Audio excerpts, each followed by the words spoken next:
So I want to make this video about how to have, or at least how I had my breakthrough experiences with DMT. So I kind of came up with this way where like almost every time I had a dramatic experience with DMT, it was able to like blast me off. So I'm going to explain it, but I want this video to go on YouTube. So I don't, so I want to explain it in like a more you'll see. So first off, I'm dying right now because I just did a giant dab. Okay, this is dab. You know, just did a giant dab out of my, bong. You can see my dab piece. What you do is you heat up the dab piece with a torch, and then you dab the cannabis, dab, and then you inhale. Now, I've been dabbing since 2013 or 14. I think 2013 or 14, whatever.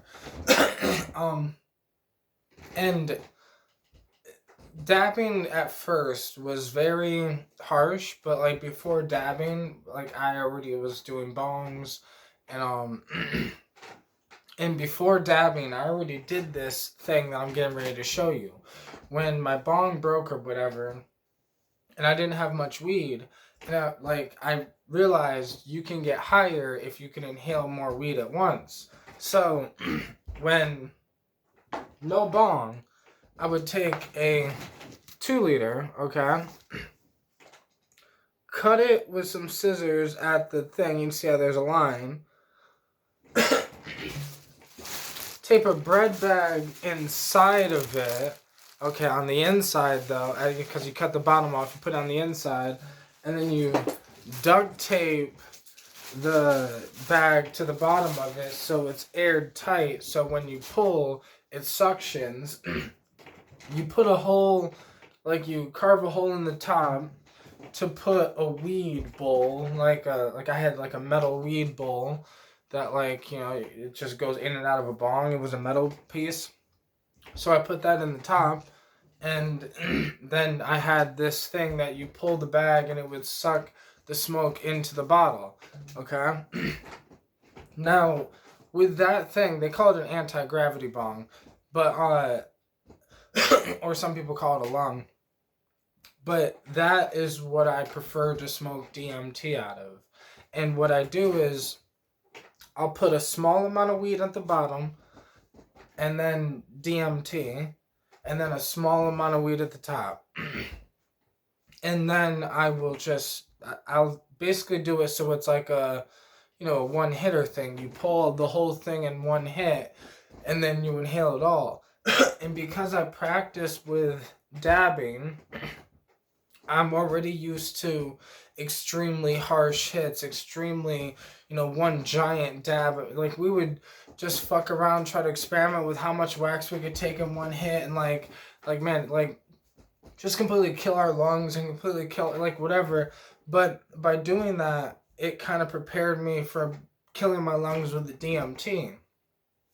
So it made it so I was able to pull the whole thing, because when you smoke out of the bottle, like out of the 2-liter, the anti-gravity, the bag pulls up and it pulls all the way to the top as it suctions all the smoke into your lungs. And then I would hold that for about, I don't know, 5 to 20 seconds, and then completely blast. Obviously, the longer you hold it, the more whatever. But sometimes I took such a giant hit because sometimes the bottle would be such filled up with smoke that the smoke would almost be like a tannish, yellowish color, because it was so compacted with this smoke. But this gave me the ability to get because how they say to blast off or to have a breakthrough experience, you take one hit, then 2 hits, then on the 3rd hit you hold it, sometimes maybe a 4th hit. That never worked for me with a breakthrough, with an actual going into the world completely.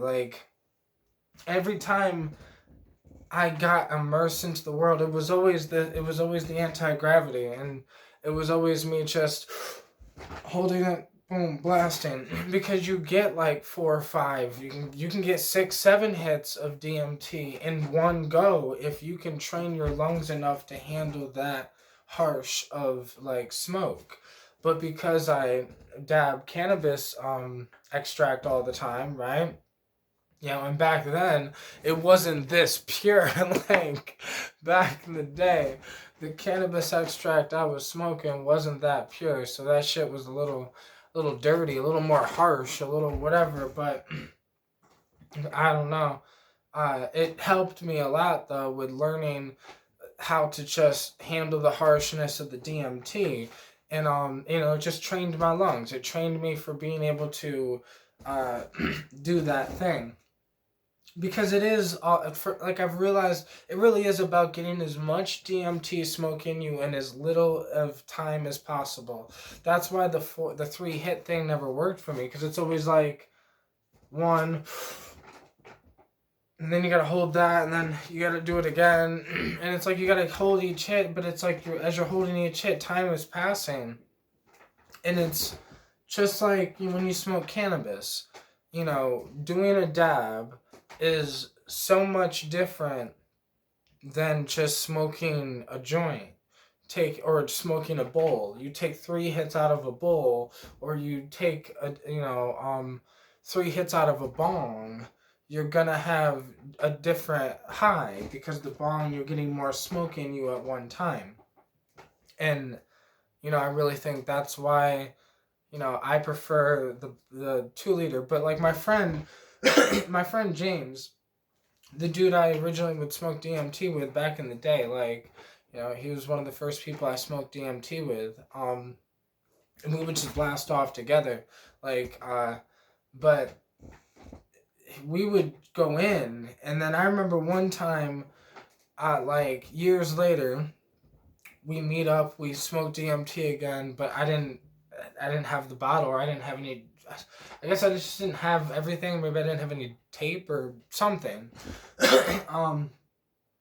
So all we had was this like bowl thing, but it didn't work. So he was like, "Bro, I missed the bottle. We gotta get the bottle, bro, because this shit ain't working."